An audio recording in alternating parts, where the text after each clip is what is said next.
अगर आप भी चाहते हैं NR म्यूजिक का ऑडियो वीडियो सबसे पहले आप तक पहुंचे तो लाल बटन को दबाकर चैनल को सब्सक्राइब करें, साथ में बेल आइकॉन को दबाना ना भूलें।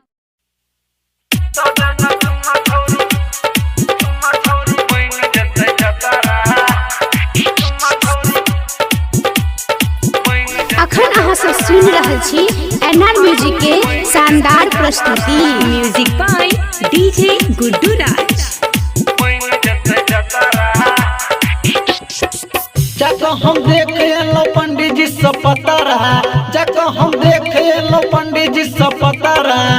दो दिन चुम्मा एगो बन जते जतारा, दो दिन चुम्मा छौरी बन जते जतारा, दो दिन चुम्मा एगो बन जते जतारा।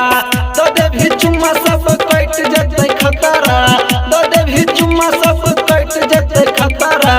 दो दिन चुम्मा एगो बन जते जतारा, दो दिन चुम्मा छौरी बन जते जतारा, दो दिन चुम्मा एगो बन जते जतारा। अभी आप सुन रहे हैं खाजे डी से धड़कन फिल्म्स की शानदार प्रस्तुति। दो दिन चुम्मा छौरी बन जते जतारा। अखन अहाँ सब सुन रहल छी NR म्यूजिक के शानदार प्रस्तुति। हेगे पतारा के देख हमर मन घबराइय, मन घबराइय के मन घबराइय। केना कगे की करू कुछ न पुराइय, किछ न पुराइय गे किछ न पुराइय। झूठो फुसो के तू बढ़ाबै छ गेल फरा, झूठो फुसो के तू बढ़ाबै छ गेल फरा। दो दिन चुम्मा एगो बन जते जतारा, दो दिन चुम्मा छौरी बन जते जतारा, दो दिन चुम्मा एगो बन जते जतारा। अभी आप सुन रहे हैं खाजे डी से धड़कन फिल्म्स की शानदार प्रस्तुति। दो दिन चुम्मा छौरी बन जते जतारा।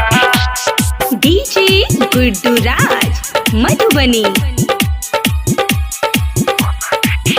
हेगे राइटर विजयिया के पतारा छे भारी, पतारा छे भारी के पतारा छे भारी। जाको सिखन छे कन्या कुमारी, कन्या कुमारी के कन्या कुमारी। संजय मल्होत्रा के बना ले तू गे भतारा, संजय मल्होत्रा के बना ले तू गे भतारा। दो दिन चुम्मा एगो बन जते जतारा, दो दिन चुम्मा एगो बन जते जतारा, दो दे चुम्मा छौरी बन जते जतारा। दो दे भी चुम्मा सब कट जते खतरा, दो दे भी चुम्मा सब कट जते खतरा। दो दिन चुम्मा एगो बन जते जतारा, दो दिन चुम्मा छौरी बन जते जतारा, दो दिन चुम्मा एगो बन जते अखन अहाँ सब जतारा। सुन रहल छी NR म्यूजिक के शानदार प्रस्तुति।